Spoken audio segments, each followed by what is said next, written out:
সবাইকে গল্প কথা ইউটিউব চ্যানেলে স্বাগতম।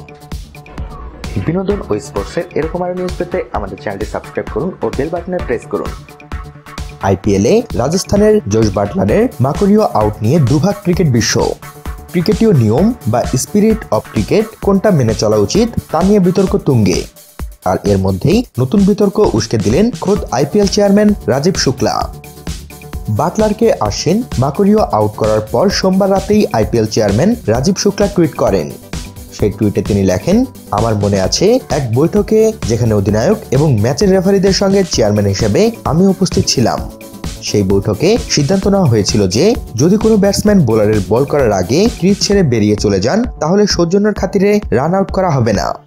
পাশাপাশি তিনি আরো বলেন, যতদূর মনে পড়ছে কলকাতায় আইপিএল শুরুর আগে ওই বৈঠক হয়েছিল যেখানে ধোনি এবং বিরাট দুজনেই উপস্থিত ছিলেন। আইপিএলে প্রথমবার কোনো ক্রিকেটার এই ঢঙে আউট হলেন। অনেকেই মনে করছেন আশ্বিনের অন্তত একবার সতর্ক করা উচিত ছিল বাটলারকে।